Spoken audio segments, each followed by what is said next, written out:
Well, Greg Bostwick joins us with Greg's Green Thumb, and you have all your fingers in the vegetable garden today. Well, again, we had broccoli last week, which is a cold season crop. This is more of the spring or summer. This is a tomato plant, and the variety here is called Celebrity. This is about the best tomato to grow down here. If you like the large, 1 pound tomatoes, the slicers as we call them, really will produce a lot. In fact, this one plant will probably produce about 10 to 15 pounds of tomatoes off of one plant. So you don't have to grow a lot of them.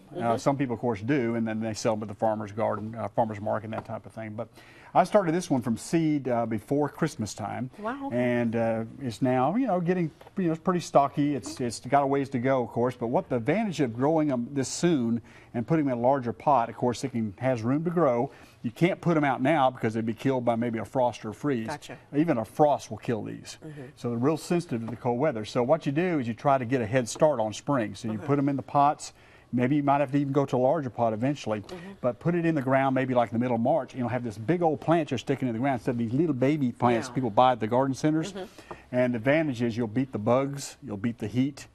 Tomatoes really don't like the hot summer weather, so get them in early, and then you have a good chance of having a better crop. Okay, so if I go ahead and I plant now, or I guess December, January time frame, when exactly will my tomato be that tomato that I can slice up? It's about 90 days from the time you plant the seed until you get some produce there. 90 to 120 days. You're talking about 3 to 4 months from the time you start it up. Now, realistically, if you put seeds in the ground now, you probably wait a little bit late because you probably would be better off waiting to the garden centers and maybe getting some of the first plants that come in and then stick them in pots and let them grow up. And what you probably have to do on a plant like this, tomatoes get tall. So I'm going to have to stick probably in about another 2 weeks a bamboo stake in there and tie it off so it won't fall over. And then it'll be off and going.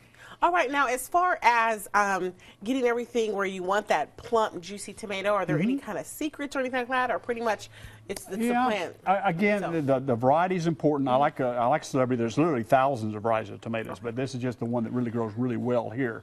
And if you like the little, small tomatoes, there's one called Sweet 100s, which have the little teeny, they're like kind of like call them grape or cherry tomatoes. They're real sweet and they're good. And they literally will produce hundreds of those on one plant. So that's some ideas, and kids like those too. They're almost like candy. They're very good. But these are great for the typical hamburger slicer. Okay, well, thanks so much, Greg. In the know about tomatoes.